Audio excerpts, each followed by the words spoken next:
Assalamualaikum warahmatullahi wabarakatuh.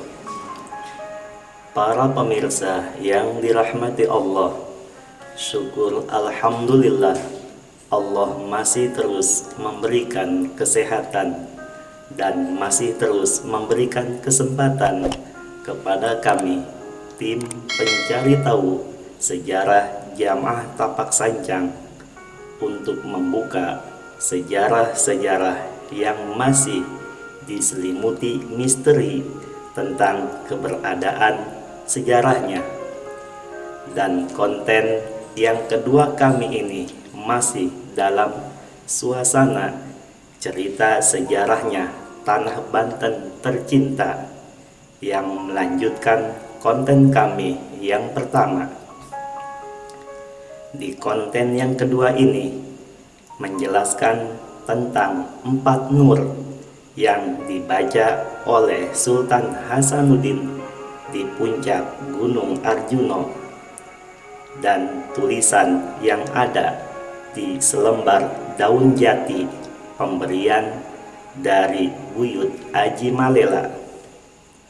Para pemirsa yang dirahmati Allah, perlu diketahui kalau dari keempat nur itulah yang bisa menciptakan kejadian di luar nalar, karena dengan keempat nur itu bisa mendatangkan jiwa halusnya seorang ratu atau dewi dari puncak Arjuna, yang dipercayai kalau puncak Gunung Arjuna itu adalah jembatan menuju alam kayangan dunia gaibnya Allah.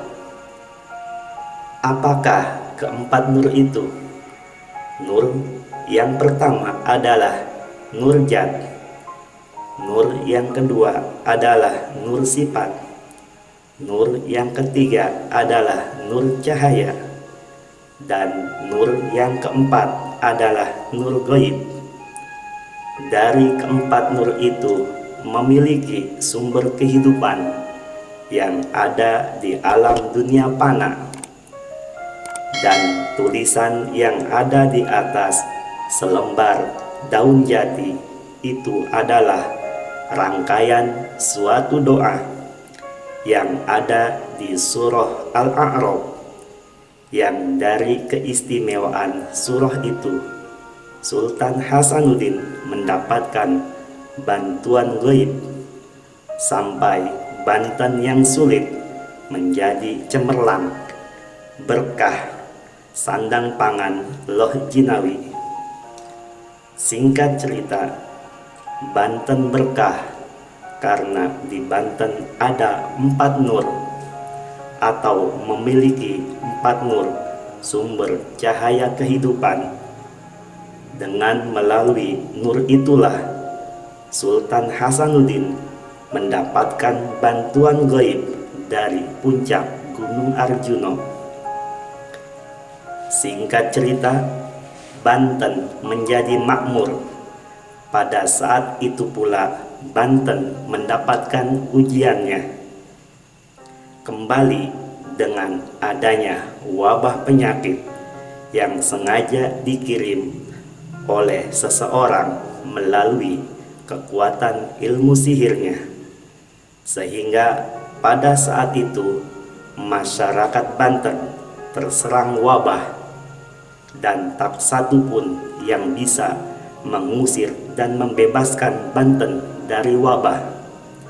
Singkat cerita, datanglah seorang pemuda yang tampan, berwibawa, pintar, serta arif, dan pemuda itulah orang yang bisa membebaskan Banten dari wabah penyakit yang berasal dari kekuatan ilmu sihir yang menggunakan campur tangannya para demit-demit. Siapakah nama pemuda itu?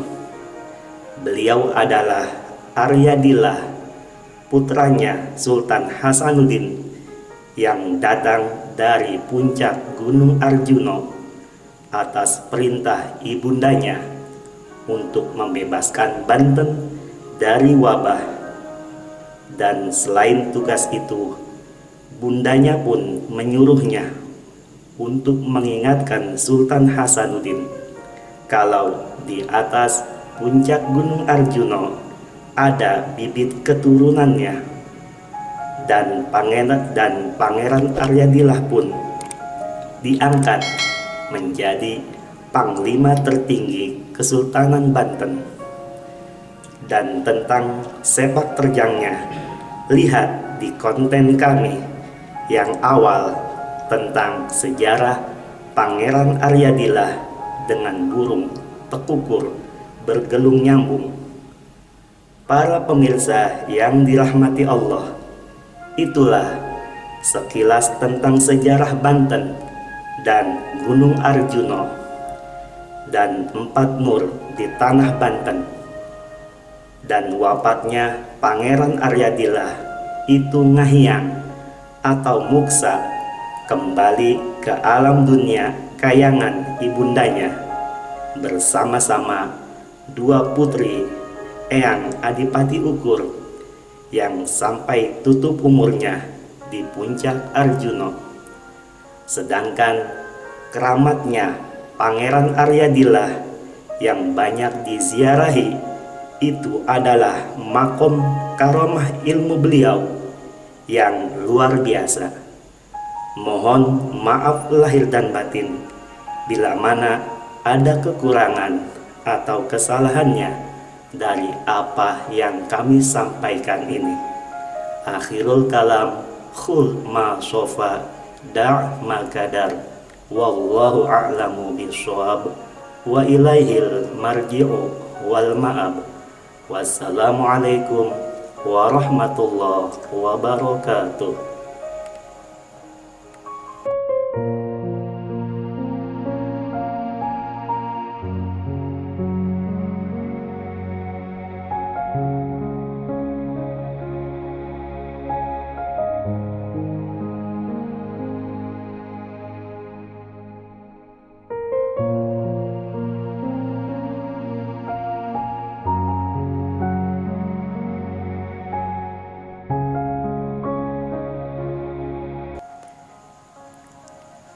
Inilah Masjid Agung Banten, masjid tertua ketiga di Banten yang dibangun oleh Kanjeng Sultan Hasanuddin. Seperti inilah keadaan Masjid Agung Banten.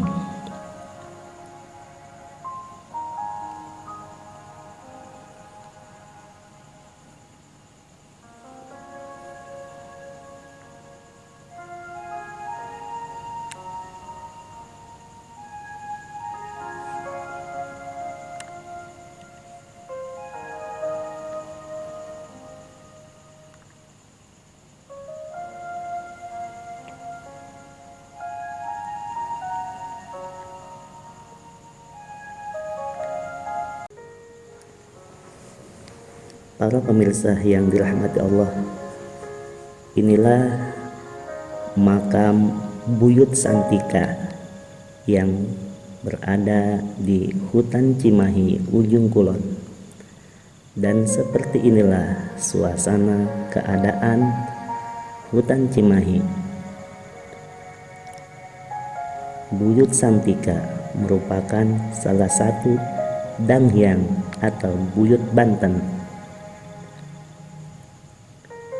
Keberadaan makam Buyut Santika banyak diziarahi oleh pengunjung, baik yang datang dari dalam Banten maupun luar daerah Banten. Terlebih di bulan Maulid, banyak sekali para penziarah yang datang ke Cimahi untuk mengalap barokah dan karomah daripada aulia Allah Buyut Banten. Dan ini adalah petilasan atau makom Kiai Haji Ahmad Dahlan. Beliau adalah salah satu murid dari Buyut Santika, Cimahi, Ujung Kulon.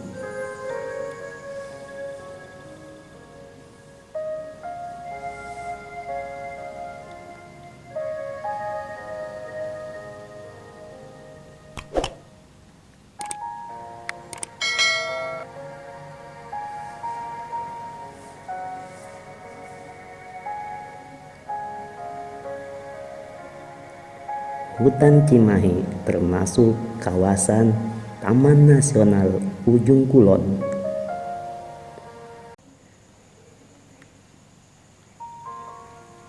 Para pemirsa yang dirahmati Allah, inilah tim pencari tahu sejarah Jamaah Tapak Sanjang yang sudah berada di pantai Karangrajang, Ujung Kulon.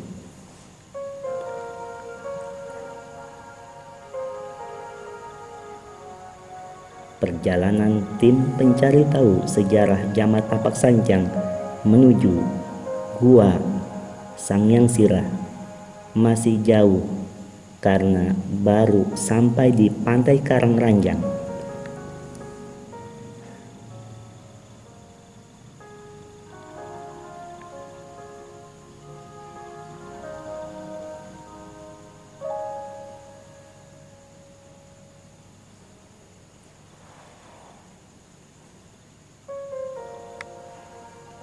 Inilah pantai laut selatan.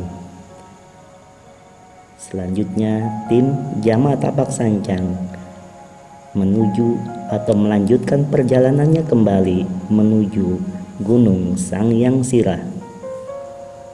Setelah tadi ketua rombongannya menjelaskan tentang apa-apa yang ada di Karangrajang, baik sejarah maupun dari keadaan hutannya, tampak terlihat tim Jamaah Tapak Sanjang melakukan istirahat karena perjalanan yang begitu melelahkan, menguras banyak tenaga.